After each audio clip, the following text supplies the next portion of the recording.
하박국서 강의 7번째 말씀, 감사하는 인생이라는 제목으로 말씀의 은혜를 함께 나누겠습니다. 하박국 선지자는 세상의 그 불공평, 그리고 세상에 만연해 있는 불합리한 차별에 염증을 느끼고 고통을 당했던 그런 선지자입니다. 윤리가 깨어지고, 그리고 악인이 잘 되고, 의인은 도리어 잘 안 풀리는, 그리고 이 주목받지 못하는 그러한 세상, 그리고 그러한 세상을 바라보시는 하나님은 왜 침묵하시는가, 그것을 따지듯이 물었던 사람이 바로 하박국 선지자입니다. 여러분은 어떻습니까? 우리가 살아가고 있는 이 세상을 여러분들은 명쾌하게 설명하실 수 있습니까? 모든 것이 인과응보고 사필 규정이고, 그리고 자기가 뿌린 대로 다 거두게 되는 그러한 당연한 원리가 잘 작동하고 있는 세상, 우리가 그래서 모든 일들을 다 끄덕끄덕 수긍할 수 있는 그런 세상을 여러분 지금 우리가 살아가고 있는 것입니까? 잘 이해가 되지 않습니다. 그리고 여전히 불공평하고 불합리한 그런 세상을 우리는 살아가고 있는 것이죠. 그래서 믿지 않는 사람들은 세상의 수많은 그러한 모순들을 보면서 하나님이 과연 어디 있느냐, 신이 과연 어디 있느냐라고 우리에게 캐묻고 또 우리를 공격하곤 하는 것입니다. 도대체 왜 하나님은 이런 세상을 그냥 내버려 두시는 것입니까? 하박국 선지자의 이 질문에 하나님이 응답해 주셨습니다. 그 응답의 내용은 바로 이것입니다. 내가 이 백성을 심판하기 위해서 사납고 잔인한 갈대아 사람, 즉 이방 민족인 바벨론을 일으켜 심판하시겠다. 여러분, 이것이 하나님의 응답이었습니다. 여러분, 이 응답은요, 지금 하박국 선지자가 기대한 응답이 아니었습니다. 하박국 선지자의 요구사항은 뭐였냐면요, 우리가 비록 타락하고 죄짓고 하나님 보시기에 우리가 의롭지 못한 우리지만, 그러나 하나님이 선택하신 이스라엘 아닙니까? 그러니 우리를 어찌하든지 고쳐서 사용하여 주옵소서, 복 내려 주옵소서, 그리고 저 의롭지 못한 저 악한 자들은 다 멸망시켜 주십시오. 이게 여러분 하박국 선지자의 요구사항이었어요. 그런데 하나님의 조치는 무엇이었습니까? 멸망받아 마땅한 바벨론을 들어서 도리어 이스라엘을 멸망시키겠다고 하는 것이 하나님의 판결이었던 것입니다. 하박국은 크게 당황했습니다. 하나님, 이건 아니지 않습니까? 제가 그걸 요구한 게 아니잖아요. 하나님, 그렇게 하는 게 옳습니까? 두 번째 질문을 던집니다. 하나님 나라의 백성들을 심판하는데 악인을 사용하시다니요, 이게 말이 되는 일입니까? 이에 대한 하나님의 대답은요, 하나님이 심판을 말씀하십니다. 심판이라는 과정을 지나가야 비로소 새롭게 시작할 수 있다고 말입니다. 그러면서 마지막으로 이렇게 결론을 내리고 계십니다. 의인은 그 믿음으로 말미암아 살리라. 너희가 사는 길이 왕이 있어서 사는 것도 아니고, 나라가 잘 되어서 사는 길도 아니고, 너희가 경제적으로 군사적으로 부강하게 되어야 잘 사는 게 아니라, 의인은 나라가 있으나 없으나, 재물이 있으나 없으나, 건강하나 건강하지 못하나, 의인은 오로지 믿음으로 말미암아 사는 거야. 그게 오늘 하나님께서 이 하박국서를 통하여 우리에게 주시는 우리 인생의 결론이더라는 것입니다. 하박국 선지자는 하나님 앞에 항복할 수밖에 없었습니다. 하나님은 죄에 대하여 공평하게 심판하시는 분이십니다. 비록 선택받은 이스라엘 민족이라 할지라도 자신에게 응답해 주신 하나님을 알고 두렵고 떨리는 마음으로 살아야 하는데, 그들은 방자하게 행했고 하나님을 잊어버렸던 것입니다. 그러니 하나님께서는 그들을 고쳐 사용하기 위하여 심판이라는 방법을 사용하지 않을 수가 없었던 것입니다.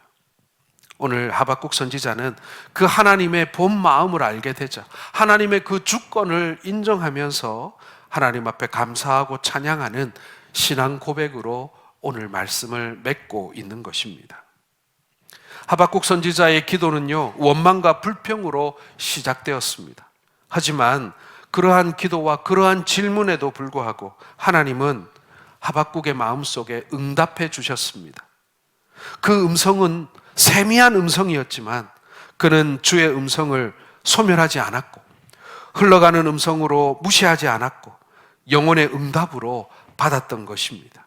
그리고 하박국 선지자가 깨달은 것은요, 이 세상의 모든 일이 하나님 손안에 있구나.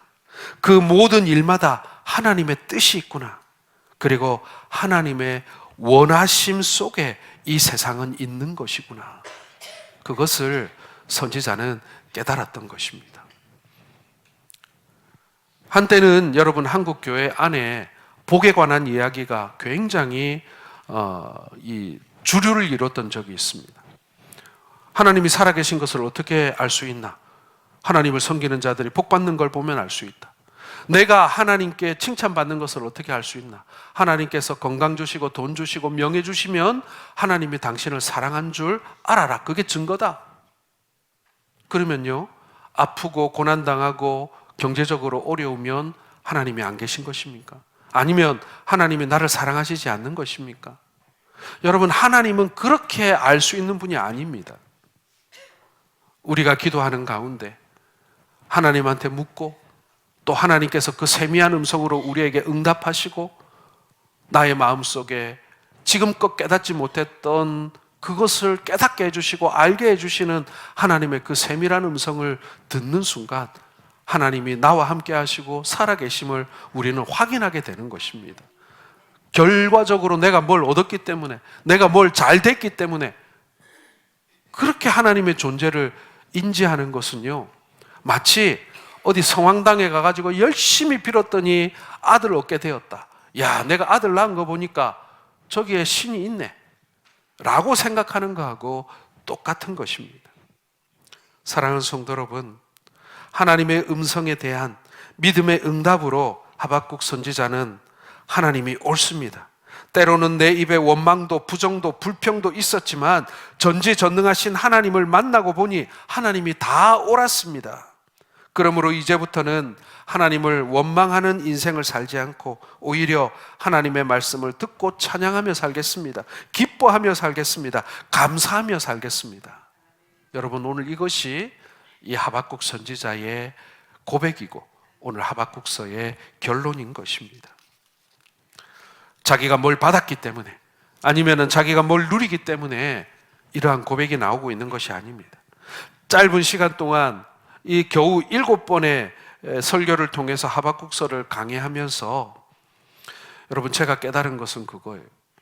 하나님께서 우리에게 바라시는 것은 우리가 잘 되기를 바라는 것인데, 우리가 잘 되기를 바라시는 하나님의 그 마음 속에는요, 우리에게 필요한 것들을 마치 부모가 자식을 때로는 훈계하고 때로는 얼르고 때로는 사랑하고 자애하면서 우리를 키워주신 같이 하나님께서는 우리를 입체적으로 그리고 우리를 인격적으로 대하고 계신다라는 것입니다.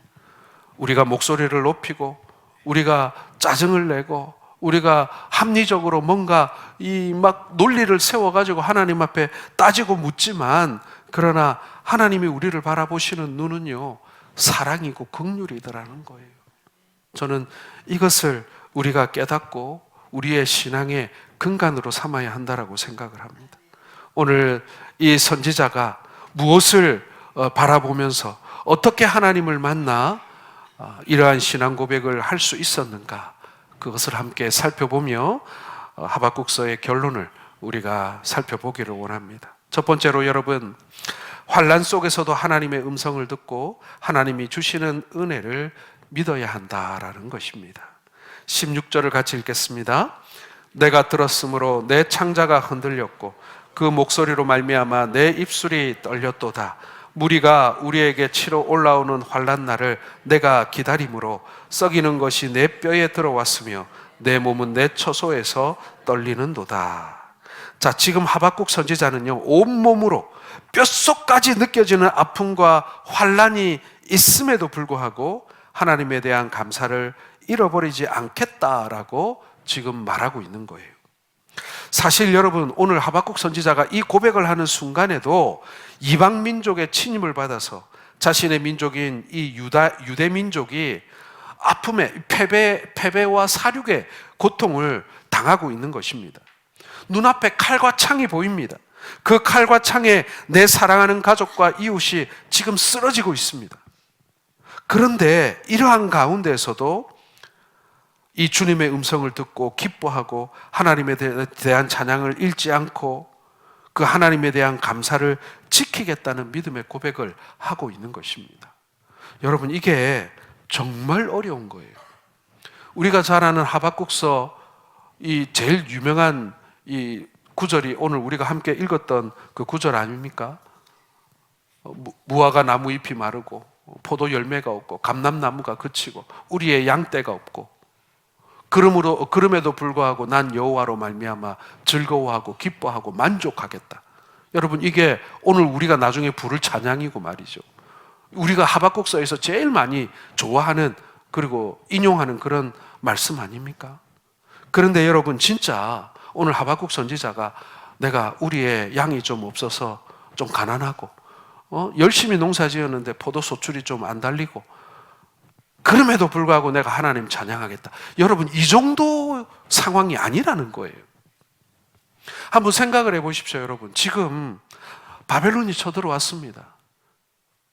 전쟁을 하느라 내 아들이 전장에서 목숨을 잃고 내 형제 자매들이 그 잔인한 사람들의 손에 의해서 학살당하는 상황을 한번 생각해 보십시오. 왕이 끌려가고 백성들이 포로로 끌려가서 더 이상 사람이 살 수 없는 곳이 되어버리고 말이죠. 대량 학살이 일어나고 말입니다. 그런데 그럼에도 불구하고 난 여호와로 인하여 즐거워하고 기뻐하리라. 여러분, 이런 고백이 쉽게 나올 수 있겠느냐는 것입니다. 단순히 양 한 마리 있고 없고 포도나무에 열매가 있고 없고의 문제가 아니라는 얘기인 것입니다. 좋을 때 한번 감사하는 거, 그거 누구나 할 수 있죠. 어렵지 않습니다. 그런 감사는 누구나 할 수 있는 것입니다. 그러나 슬픔이 파도처럼 밀려오고 내 가족과 친지와 자식이 목숨을 잃는 그 상황에 하늘이 노란 게 아니라 시커멓겠죠. 이성을 제대로 추스릴 수나 있겠습니까? 그러한 아픔과 분노와 환난 속에서도 여전히 주님께 감사한다는 것이 쉬운 일이 아니라는 것입니다. 그럼에도 불구하고 영혼의 감사를 잃지 않고 사는 것이 우리 성도들의 진짜 모습이다. 정체성이다. 성경은 그렇게 말씀하고 있는 것입니다. 그래서 여러분, 믿지 않는 사람들이, 로마 사람들이 그리스도인들을 보면서 저것들은 돌았다. 저 이해가 안 된다. 그렇게 말하는 거예요. 자기 가족들이 지금 끌려가서 순교를 당하고 말이죠. 그렇게 처참한 일을 당함에도 불구하고 그 하나님을 원망하지 않고 하나님께 감사하고 찬송하고 기뻐한다. 돌았다, 저 사람들. 그렇게밖에 결론 내릴 수 없는 것입니다. 한 유명한 작가가 암에 걸려서 투병 생활을 하게 되었습니다. 지금은 이미 돌아가신 분인데 이분이 참 믿음이 좋았습니다. 날마다 고통하며 아파하면서도 아침에 눈을 뜨면 항상 똑같은 말을 했습니다. 하나님, 이 하루도 허락해 주셔서 감사합니다. 하나님, 오늘도 하루를 더 살게 해 주셔서 감사합니다. 이렇게 늘 기도했습니다. 하루는 부인이 물었습니다. 여보, 당신은 항암을 받으면서도 고통스럽고 힘들 텐데 뭐가 그렇게 매일매일 감사해요? 그러자 5가지를 말하더랍니다. 첫 번째는 내가 늘 당신을 볼 수 있어서 감사하고, 두 번째로는 가족을 볼 수 있기 때문에 감사하고, 세 번째로는 내가 여전히 내 글을 쓸 수 있기 때문에 감사하고, 네 번째로는 나로 하여금 병과 싸울 의지의 힘을 하나님이 주셨기 때문에 감사하고, 마지막으로는 내 이 모든 아픔과 고통 앞에 하나님이 서 계시니 감사할 뿐이다. 엄청난 시련과 아픔 또 그 속에서도 하나님에 대한 감사를 잃지 않는 것이 바로 성도의 본 모습이다. 우리의 정체성이다라는 것입니다. 여러분, 성도의 정체성은요, 최소한 이 땅 가운데에서의 나중에 우리가 하나님 나라 가서 면류관 받는 거 그거 말고요, 이 땅을 살아가는 우리 성도들의 정체성은요, 왕의 자리에 앉아서 왕관을 쓰고 있는 모습은 아닐 것입니다. 고통을 당하고 핍박을 당하고 어려움을 당하는 가운데에서도 하나님을 향한 찬양과 그리고 감사가 떨어지지 않는 사람들, 사라지지 않는 사람들. 그래서 심지어는 장례식에서도 노래를 부르고 찬양을 부르는 존재들이 바로 그리스도인들이라는 것입니다. 여러분, 우리 믿는 자들이라고 하더라도 누구도 환난을 좋아하지는 않습니다. 그러나 고난과 시련만큼 나와 우리 가족을 좀 비껴갔으면 좋겠다. 그건 여러분 모든 사람들의 공통적인 바람인 것입니다. 그러나 그런 바람이 있음에도 불구하고 우리는 고난을 맞닥뜨립니다. 환난을 겪습니다. 그러므로 우리에게 필요한 것은요, 그러한 고난과 환난 속에서 하나님이 주시는 음성이 있고 하나님이 주시는 은혜가 있는 것이에요. 그걸 딱 붙들고 그 환난과 그리고 그 시험을 우리가 뚫고 지나가는 것입니다. 우리는 바라기로 그 환난과 고통이 나를 비껴가기를 바랍니다. 나에게는 일어나지 않기를 바랍니다. 내가 가는 길은 그것을 우회해서 돌아가는 길을 바랍니다. 그러나 그렇지 않아요. 하나님께서는 우리에게 바라는 것이 뭐냐면요, 당신의 손을 붙들고 그리고 앞에 계신 그 주님을 따라 그 환난과 그 고통을 유유히 통과하기를 바라고 계시는 것입니다. 그 환난을 통해서 내가 알지 못하는 하나님의 크고 비밀한 뜻이 나타날 때가 있고, 내가 겪는 그 아픔 속에 미처 깨닫지 못한 하나님의 원하심과 뜻이 있다는 것입니다. 그렇기 때문에 성도는 원하지 않는 환난과 아픔이 있을지라도 하나님에 대한 감사가 마치 보물처럼 우리 안에 간직되어 있는 것입니다. 나는 모를 수도 있어요. 내 안에 뭐가 있어요? 내 안에 아무것도 없어요. 아닙니다, 여러분. 여러분들은 알 수 없을지 모르지만 예쁜 선물 박스에 담아서 하나님께서 우리 안에 그것을 넣어두셨습니다. 그 신앙을 우리 안에 넣어두신 것입니다. 여러분, 주님을 불러보시기 바랍니다. 주님이 여러분들에게 말씀하실 것입니다. 주님을 찾아보시기 바랍니다. 주님이 여러분 앞에 계실 것입니다. 그분을 붙드십시오. 그리고 그분과 함께 하나님의 음성을 듣고 주님이 주시는 은혜를 붙잡고 여러분 어떤 상황이 내 앞에 닥치더라도 그것을 뚫고 지나가시는 우리 성도들 되시기를 주의 이름으로 축원합니다. 바울과 실라가 복음을 전하다가 빌립보 깊은 감옥에 갇히게 되었습니다. 예수님 당시의 감옥은요, 오늘날 감옥처럼 생각하면 안 됩니다. 지금은 감옥도 온갖 좋은 시설이 다 돼 있지만 이들이 갇혔던 감옥은요, 이 땅 속에 있는 지하 감옥이었습니다. 지하 감옥이 뭡니까, 여러분? 그냥 맨홀 뚜껑 열면 그 안에 하수구가 있고 그 안에 빛도 한 점 안 들어가는 깜깜한 공간이 있잖아요. 그렇죠? 가끔씩 공사할 때 보면 그게 딱 지하 감옥입니다. 죄수들을 위해서 등불의 기름을 사용했겠습니까? 거기에는 등불의 기름도 없었습니다. 하루의 대부분의 시간을 어두컴컴한 암흑 속에 살아야만 했습니다. 화장실 시설이라도 제대로 있었겠습니까? 그 좁은 곳에 배변을 다 해결해야만 했습니다. 그곳은 살라고 있는 공간이 아니라 거기에 들어가서 죽으라고 만들어 놓은 공간이었던 것입니다. 음식도 변변치 않았습니다. 그런 곳에서 바울과 실라는 원망하지 않았고 도리어 찬양했습니다. 도리어 영혼 속에 번져오는 하나님의 은혜를 가지고 감사의 찬미를 불렀던 것입니다. 그러자 옥문이 터지는 하나님의 놀라운 이적을 경험하기도 했던 것이죠. 환난과 원망과 불평으로 받는다면 여러분 우리의 인생에 어떠한 은혜도 덕도 존재하지 못할 것입니다. 그러나 하나님이 주시는 비밀한 일을 믿으며 감사와 찬양으로 주님께 고백한다면 여러분, 그것은 하나님이 우리로 하여금 그 어려움을 뚫고 지나갈 수 있는 황금의 키를 주시는 일임을 여러분 믿으시기를 바랍니다. 오늘날 우리에게 필요한 믿음인 것이죠. 두 번째로 여러분, 없고 또 없어도 감사해야 합니다. 17절과 18절을 같이 읽겠습니다. 비록 무화과 나무가 무성하지 못하며 포도나무에 열매가 없으며 감람나무에 소출이 없으며 밭에 먹을 것이 없으며 우리의 양이 없으며 외양간에 소가 없을지라도 나는 여호와로 말미암아 즐거워하며 나의 구원의 하나님으로 말미암아 기뻐하리로다. 여러분, 참 어려운 고백입니다.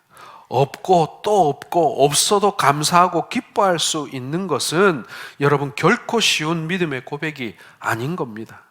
세상의 논리로 말한다면 있고 더 있어지고 더 많아지고 더 채워지고 더 풍성해져야 야, 하나님의 복이 넘치고 넘치는구나 라고 감사할 수 있는 것이지, 사라지고 손해보고 없어지는데 더 감사하고 더 기뻐하고 더 즐거워한다?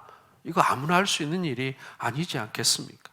여러분, 오늘 이 하박국 선지자가 이 무화과 나무나 포도나무, 감람나무에 소출이 없고 밭에 먹을 게 없고 우리의 양이 없고 외양간에 소가 없다. 여러분, 왜 이렇게 얻게 되었는지 설명을 하고 있지는 않죠. 그러나 우리가 일주일 동안 하박국서를 읽으면서 알게 된 사실이 뭡니까? 왜 소출이 없고 밭에 먹을 게 없고 우리의 양과 소가 없는 것입니까? 이유가 뭐예요? 지금 전쟁이 일어났잖아요. 나라가 망하고 있잖아요. 잔인한 바벨론이 쳐들어와서 약탈하고 있잖아요. 그러니 소출이 어디 있습니까? 먹을 게 어디 있습니까? 양과 소가 어디 있습니까? 다 약탈당하고 다 불살라지고 다 빼앗겼잖아요. 그럼에도 불구하고 나는 여호와로 말미암아 즐거워하고 구원의 하나님으로 인하여 기뻐하리라. 이것은 단순히 흉작이 들었거나 아니면은 내가 가축을 잘못 길러가지고 양과 소를 다 잃었다, 이 수준이 아닌 거예요. 나라와 가정이 망한 거예요. 다 빼앗긴 거예요. 이렇게 이 농산물과 음식과 짐승들이 다 약탈당하고 빼앗길 때 사람은요, 얼마나 많은 사람이 죽었고 얼마나 많은 사람들이 비참하게 노예로 포로로 끌려갔습니까? 그러한 환난 속에 하나님으로 말미암아 기뻐한다. 참 어려운 고백이 아닐 수가 없습니다. 바울은 빌립보 교인들에게 빌립보 4장 12절 13절에 이렇게 고백합니다. 같이 읽겠습니다. 나는 비천에 처할 줄도 알고 풍부에 처할 줄도 알아. 모든 일 곧 배부름과 배고픔과 풍부와 궁핍에도 처할 줄 아는 일체의 비결을 배웠노라. 내게 능력 주시는 자 안에서 내가 모든 것을 할 수 있느니라. 아멘. 여러분, 저는 옳고 그름을 말하기 전에 전쟁의 비참함에 대해서 여러분들에게 얘기하고 싶습니다. 여러분, 요즘에 뉴스 보십시오. 얼마나 전쟁 얘기가 많이 나옵니까? 유럽에도 러시아 우크라이나 전쟁, 동남아시아에도 캄보디아 태국 전쟁, 그리고 또 아메리카에도, 그렇죠?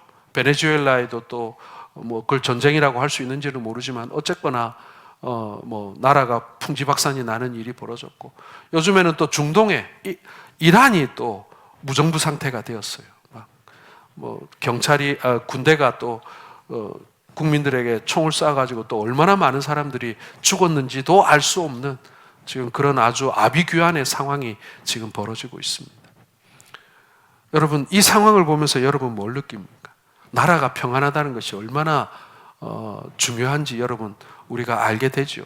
전쟁이 일어나면 얼마나 비참해지고 얼마나 많은 사람들이 목숨을 잃는지 여러분 우리가 지금 생생하게 날마다 뉴스 한번 틀어보세요. 하루도 빠지지 않고 전쟁 장면이 나옵니다. 폭탄이 터지고 미사일이 날아가고 포탄을 쏘고 말이죠.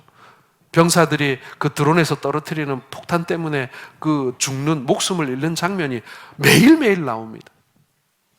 그런 장면을 보면서 여러분, 우리가 지금 이 평안하게 있는 이 삶이 얼마나 귀한 것인지, 얼마나 복된 것인지 우리는 깨닫게 됩니다. 예수의 제자들은 무엇을 더 많이 손에 잡으려고 하지 않았습니다. 오히려 다 내려놓고 다 버리고 예수를 따랐습니다. 심지어는 그들의 생명까지도 다 바치면서 하나님 앞에 순교할 수 있다는 것, 그 자체만으로도 감사하는 인생을 살았습니다. 오히려 그들은 자신들을 박해하는 자들을 위해서 기도했습니다. 예수를 따르다가 내가 가진 것 하나님을 위해 희생하고 드릴 수 있는 모습으로 하나님께 나아간다면 여러분, 하나님 앞에 귀한 복인 것을 믿으시길 바랍니다. 없어지는 것은 여러분 사라지는 것이 아닙니다. 더 큰 하나님의 복으로 나아가는 복된 세계로 들어가는 과정임을 믿고 감사를 잃어버리지 마시기를 주님의 이름으로 축원합니다. 여러분, 무엇이 남고 무엇이 사라지는가를 잘 생각해 보시기 바랍니다. 우리가 영원하다고 생각하는 것이 무엇이고 우리가 일시적이라고 생각하는 것이 무엇인지 잘 구별하시기 바랍니다. 많은 사람들이 영원한 것은 무시하고 일시적인 것에 인생을 걸고 목숨을 겁니다. 반대가 되어야죠. 영원한 것에 목숨을 걸어야죠. 일시적인 것은 우리가 버릴 수도 있어야 하는 것입니다.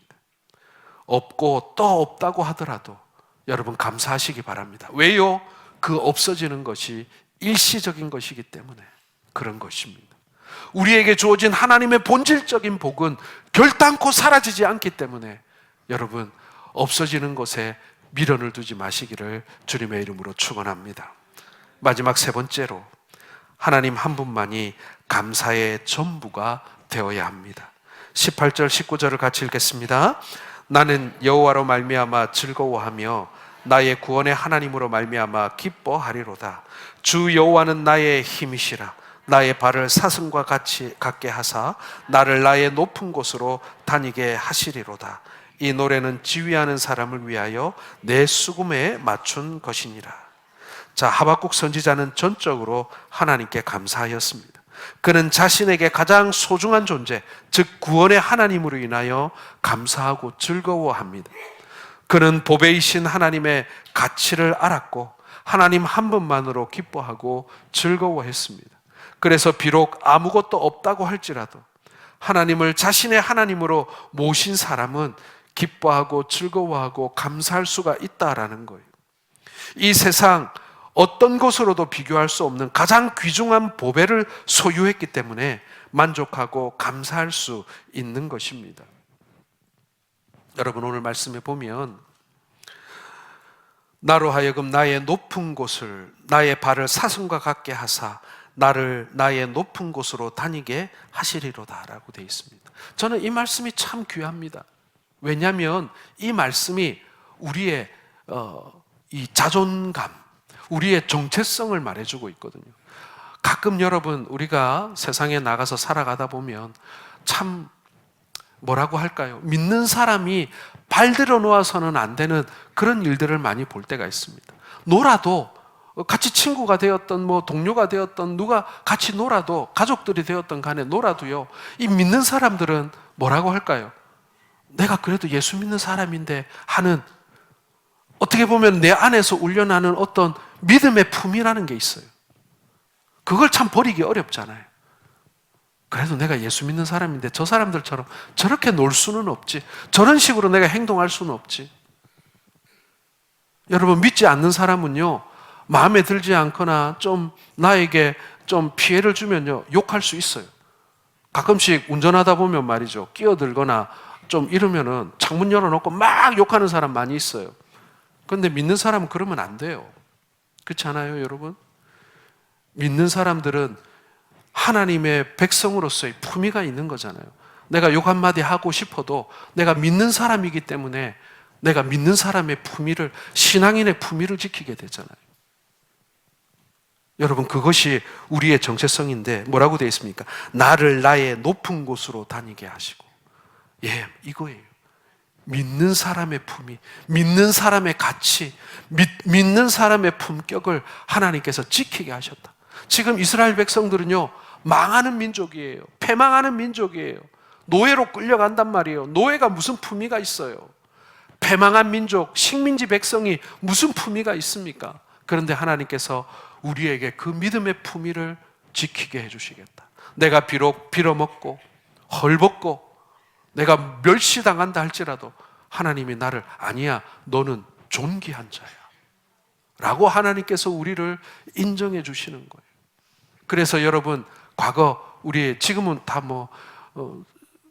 세계적으로도 우리 잘 살지만은 여러분, 우리가 가난했던 시절이 있었잖아요. 그럼에도 불구하고 우리 신앙인들은요, 그 가난이 우리를 비참하게 만들지 않았어요.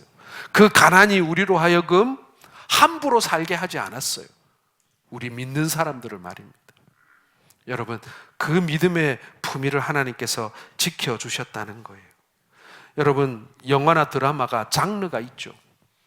여러 가지 장르가 많습니다. 코미디도 있고 전쟁도 있고 액션도 있고 멜로도 있고 공포도 있고 판타지도 있고 막 많습니다. 그런데 우리 대한민국 사람들이 제일 좋아하는 주제, 그래서 제일 영화에서 많이 만들고 드라마에서 많이 만드는 주제가 뭔지 아세요? 그렇죠, 멜로죠, 멜로. 대한민국 사람은요, 전 세계에서 사랑을 제일 좋아해요. 예. 멜로 영화의 단골 주제가 뭡니까? 부자 남자와 가난한 여자의 사랑, 러브스토리 아닙니까? 근데 요즘은 좀 바뀌었어요. 요즘에는 부자 여자와 가난한 남자가 많이 만나요. 여러분, 남자친구라는 드라마 기억하시는지 모르겠는데 송혜교하고 박보검이 나왔는데, 그렇죠? 박보검은 정도면 가난해도 좋아 이렇게 말씀하실지 모르겠는데 그런 스토리입니다. 그게 뭐예요, 여러분? 내가 돈도 있고 권력도 있고 지위도 있지만 사랑을 위해서 내가 다 버렸다, 내가 다 버릴 수 있다, 그런 내용 아니겠습니까? 사랑하는 사람이면 다른 것은 다 필요 없습니다. 지금 하박국 선지자의 감사가 여러분 이런 감사예요. 하나님으로 인하여 즐거워하고 기뻐하고 있습니다. 그래서 다른 어떤 것은 필요하지 않다라는 거예요. 여러분, 사랑하는 사람을 위해서 모든 것을 다 포기할 수 있습니까? 오늘 하박국 선지자의 이 고백을 보면서, 야, 선지자는 선지자다. 다 이것도 없고 저것도 없고 다 포기하더라도 하나님으로 인하여 기뻐하고 즐거워하고 감사한다. 우리가 그걸 지금 배우잖아요, 그렇죠? 그런데 여러분, 거기서 한 단계 더 나아가 더 다른 것을 봐야 돼요. 누가 먼저 그렇게 했는가예요. 누가 먼저 사랑하기 위해서 다 포기했습니까? 하박국이 먼저 그렇게 했습니까? 아니죠. 하나님이 먼저 하셨죠. 하박국이 하기 전에 누가 먼저요? 하나님이 하박국을 구원하기 위하여 모든 것을 포기하신 것입니다.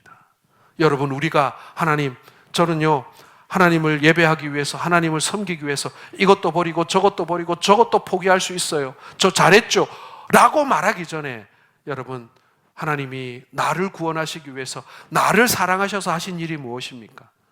당신의 전부를 거셨어요. 당신의 모든 것을 포기하셨어요. 바로 독생자이신 예수 그리스도를 십자가에 죽게 놔두신 거예요. 당신의 전부를 포기하시고 저와 여러분들을 구원하신 거예요. 그러니 지금 내가 비록 내 목숨도 버리고 내가 가진 거 다 버리고 내가 지금껏 세상에서 누리고 쌓은 거 다 버리고, 하나님, 내가 당신을 선택했습니다. 내가 당신만을 사랑하겠습니다. 누가 먼저 한 것입니까? 내가 먼저 한 게 아니에요. 하나님이 먼저 하셨다는 것입니다. 이걸 우리 분명히 해야 됩니다. 누가 먼저 올인을 했는가? 누가 먼저 모든 것을 바쳐 사랑했는가? 지금 하박국 선지자가 하나님 한 분이면 더 이상 다른 것은 아무 필요 없다고 고백하고 있지만, 사실 하박국이 하나님을 먼저 사랑한 것이 아니라 하나님이 하박국을 먼저 사랑하셨습니다. 여러분, 이제 말씀을 맺겠습니다. 오늘 우리가 성찬에 참여하게 됩니다. 오늘 하박국 선지자의 고백은 내가 비록 원하고 기도하던 무화과 나무의 무성함과 포도나무의 열매와 감람나무의 소출과 그리고 외양간의 송아지, 이 모든 것이 없을지라도 기뻐하고 감사한다는 신앙입니다. 무엇이 그를 그렇게 만들었습니까? 구원의 하나님을 만났기 때문에 그런 것입니다. 구원의 하나님이 먼저 나를 구원하기 위하여 당신의 모든 것을 포기하고 이 땅의 모든 것을 포기하고 나를 선택하셨다는 그 사실을 알았기 때문에 내가 모든 것이 사라지고 잃어버린다 할지라도 내가 주 여호와 하나님 그 한 분만으로 감사하고 기뻐한다라고 말하고 있는 것입니다. 여러분, 무화과나무, 포도열매, 감람나무, 송아지, 양떼, 이 모든 것은 땅의 것이지 하늘의 것이 아닙니다. 비록 그것이 나를 부유하게 만들고 배부르게 만들고 편안하게 만들어 줄지는 모르지만 그것은 일시적이고 반드시 사라질 것입니다. 우리가 바라는 것은 사라지지 않을 것, 영원한 하나님 나라의 선물임을 여러분 믿으시길 바랍니다. 이제 하박국서를 정리하겠습니다. 우리도 하박국 선지자처럼 환난 속에서도 하나님의 음성을 듣고 하나님이 주시는 은혜를 믿고 없고 또 없는 중에도 감사를 잃지 않고 오직 하나님만을 사랑하는 성도들 되시기를 주님의 이름으로 축원합니다.